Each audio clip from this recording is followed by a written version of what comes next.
Hello everyone, it's Lindsay, and today I have a Bible journaling process for you guys as I work through the I Am devotional kit from ByTheWell4God. I will have this linked down below for you guys if you want to grab that. I have been kind of working through the first few days on my own, taking notes, writing things down, highlighting things. There wasn't really anything that I wanted to Bible journal in the first 3 days, but as we get to day 4, it's the first sign, the first miracle performed by Jesus that we are taking a look at. And so I did want to go ahead and Bible journal that. So we are working in John chapter 2, verses 2 through 12 is what we're looking at. And this is where he turns water into wine. So I have some idea to kind of freehand draw some things. We're going to play with some watercolors, some stamps possibly. I've got the watercolor swatch cards. Stay tuned for Tuesday. Tip Tuesday will be about how I'm storing these and how to use these. So that will be on Tuesday, in case you're wondering about that. So I will go ahead and put you on fast forward and we will put this page together. Okay, so we'll talk about the scripture here in just a second, but I want to show you or talk about what I'm doing on screen here while this plays out. So I am obsessed with this stamp set in this kit. Everything in this kit is just beautiful. The devotional is good, the imagery is good, and so I definitely wanted to play with these. So I toyed with this idea of doing some no-line watercoloring, and so what that is you basically stamp with a very, very light colored ink. I like to use a water reactive ink like Distress Inks or Distress Oxide inks, and basically you're stamping light enough so that you kind of have some guidelines for your painting or coloring, whatever you're going to do. But the finished product, you're not going to be able to see those lines, so it looks like you just painted freehand. And so that's kind of where I was starting out with this idea. So I'm taking some of these florals, and this is so light you're probably not even going to be able to see it on screen. I'm taking some tumbled glass Distress Oxide ink. I'm inking up the stamp, stamping it off on a scrap piece of paper, and then bringing it to the page. So I'm getting this very, very faint, imperfect stamped image, and this is just going to give me some guidelines for where to paint. So if you are not comfortable with just freehand painting, this is a nice way to get that look and have like paint by numbers almost, like some guide rails. So I'm going in with these greenery pieces as well. I am keeping in mind that I am going to do some freehand watercoloring as well. So I'm just adding a few of these down just to kind of give myself some structure. And like I said, you probably aren't really going to be able to see much of this on camera. Now, there's a couple issues. If you're doing this on watercolor paper, you can almost completely eliminate these lines because you can pick the ink up from the paper. Bible paper is really different, and this Bible in particular really soaks up color. Not that it bleeds through, but it really absorbs color, and so it's hard to lift color from it, but that's okay. You'll see here what that ends up looking like. So I've pulled out the paint card that came with the kit, and then I looked at it, and there are quite a few colors on there, but I decided to go ahead and pull out these Daniel Smith watercolors that Lori from ByTheWell4God sent me as well. These colors are gorgeous. The more I played with them, at first when I looked at it, I thought, what do I need a palette of blues for? I would never buy this because it's just all blues. Oh my gosh, the textures and just the differences and nuances of these colors is beautiful. And I'm not just saying that to try to sell it to you. It's just super pretty. And so I have plans to fill in those blank parts of this palette with some additional watercolors for sure, because Daniel Smith watercolors are just beautiful. So I'm going in with some different colors, kind of mimicking the look of the florals that are on that paint card over there. And I am not perfectly painting this in. I want it to look washy and messy and loose. So I'm coloring inside the lines, outside of the lines, letting things bleed together, really just kind of getting a smush of color on there. And then you'll see how I pull this in with some stamping later. But like this floral here, I'm really just kind of using that stamping. as a guideline for how big to make this flower, and that is it. I'm just going in and just really loosely coloring things in. I have done videos in the past with this Bible where I've talked about I don't love watercolor in this illustrating Bible because of the way the paper behaves.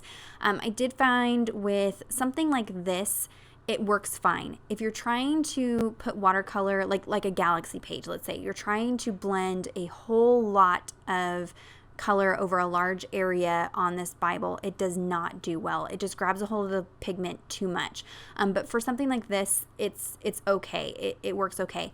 You do have to be careful that you're not overworking the paper, because this paper will start to kind of disintegrate. So I don't say that to scare you. I'm just saying to be careful. You can't really work it as much as you can on some other pages. So now you can see that I have those 3 flowers to the left, bottom, and that yellow one on the right. Those are the ones that were stamped. And now I'm just going in and loosely adding some leaves and other flowers. Nothing fancy. They're just kind of blobby shapes. They do not have to be perfect. That's kind of the nice thing about the imagery of this kit. So I'll go ahead and dry this really well. And then I decide to go in and add some stamping. Now, I love the look of ink and watercolor, like a sketchy inked lines on watercolor. So I'm going to go back in with those same stamps over those florals that I had stamped before and really imperfectly stamp over the top of it with black ink. I'm okay if it's skippy and misses spots. I want it to kind of look sketchy and penned in. And this is what really pulls it together and gives some structure to those florals. So I'll go ahead and just kind of finish that up. I will come in with a precision pen and add some more detail to the flowers and things like that. So this, of course, doesn't have anything to do with the verse. Like I said, we are working in John chapter 2, and this is where we see the first miracle with Jesus. Jesus and his mother are at a wedding, and they run out of wine. And Jesus' mother says to him in verse 3, she says, "They don't have any wine." He says, "What does that have to do with you and me, woman?" Jesus asked. "My hour has not yet come. Do whatever he tells you," his mother told his servants. Now 6 stone water jars had been set there for Jewish purification. Each contained 20 or 30 gallons. "Fill the jars with water," Jesus told them. So they filled them to the brim. Then he said to them, "Now draw some out and take it to the head waiter." And they did. When the head waiter tasted the water after it had become wine, he did not know where it came from, though the servants who had drawn the water knew. He called the groom and told him, "Everyone sets out the fine wine first, then after people are drunk, the inferior. But you have kept the fine wine until now." Jesus did this, the first of his signs, in Cana of Galilee. He revealed his glory, and his disciples believed in him. After this, he went to Capernaum together with his mother, his brothers, and his disciples, and they stayed there only a few days.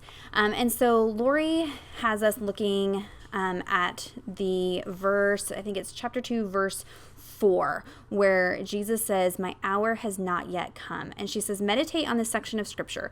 What may it mean when Jesus notes that his hour has not yet come? For his sacrifice for the forgiveness of sins, in light of this first sign where ordinary water is placed into vessels used for purification and outflows an abundance of the very best wine. Now, I was stumped by this. And it's funny because when I initially read through this, I really kind of skipped over that verse where he says, "My hour has not yet come." And I had to read it 3, 4, 5, 6 times, and still I was like, I don't know. I don't know what this means. I don't know what he's saying. So I dove into commentary and spent a lot of time really studying. There's a lot of information that I looked at, a lot of different takes and a lot of opinions about what this means and what Jesus' mother meant when she told him, make some wine. What are you going to do about it? And there's a lot of different takes about this. My stance and my belief after all the study I did, now this is just my thinking, is that, Mary knew who Jesus was and is and who he was meant to be. He's meant to be the Messiah. She knew that. And I kind of feel like she's, hey, Jesus, you're the Messiah. Do a miracle. Not that he hadn't done any miracles up to that point, not that she'd seen anything, but she's probably kind of like, okay, when are we going to announce that you're the Messiah? This is your moment. Do a miracle. And what he says, "My hour has not yet come." From what I read, what that means is that, Jesus is telling her that I can't yet, because once he performs that first miracle, it sets the ball rolling towards his crucifixion. Because once he steps out and performs those miracles, that's when people start recognizing him as the Christ, and that is when he starts getting the persecution and the backlash, and that's what leads to his ultimate sacrifice. And so it's not quite time for that to happen yet. So he does still go ahead and perform this miracle by turning, water into wine, but he doesn't do it in front of the entire wedding party. It's only in front of the select few people that see it. And so he does decide to go ahead and perform that miracle, but he doesn't sit there and brag or let anybody know that that's what he's done. It's just that small group of people that get to see it. And that's how he starts building up his close following and the disciples later on that come out of that. And so that's something that I totally would have missed if I hadn't done that studying and that reading. And so I love that Lori really kind of poses those thought-provoking prompts in her devotionals that get you studying and really get you digging in and trying to understand all the nuances of, some of these stories that, we all know the story of water into wine. That's kind of one that we all know that he did it. Even non-believers know the story of Jesus turning water into wine. And so I think it was really interesting to dig in and study that. So I'd encourage you to do the same. GotQuestions.org is a great resource for studying things. Blue Letter Bible app is a great place for studying things like that, and use those resources to dig in. So, talking about the verse, dig in, do some studying. Here on screen, I just kind of penciled in that jug shape. I'm sure it's not accurate to the jugs of that time. I just did something simple and painted in that little splash of water and wine. Now for my title, I'm going to write Miracle Number 1. And I initially thought I would use the stickers in the kit, but I remembered these really pretty calligraphy stamps that you can get from ByTheWell4God. So I'm pulling these out and using these. I'm leaving my head in there for you to understand. You really have to get your head right over the top of these stamps to line them up. I do plan on doing a Tip Tuesday next Tuesday. This Tuesday's is going to be on the paint cards. Next Tuesday's will be on these stamps. And I'm going to try to film it as best I can to show you how to line up these stamps so you get that calligraphy look nice and smooth and seamless. But it does take some practice with those stamps. But you can see here, it looks like I hand wrote out the word miracle. So they're really, really great if you don't have good handwriting. They are a little bit more, time consuming to use, but you get really nice results once you've kind of practiced with them. So stay tuned next Tuesday. That Tip Tuesday will be up.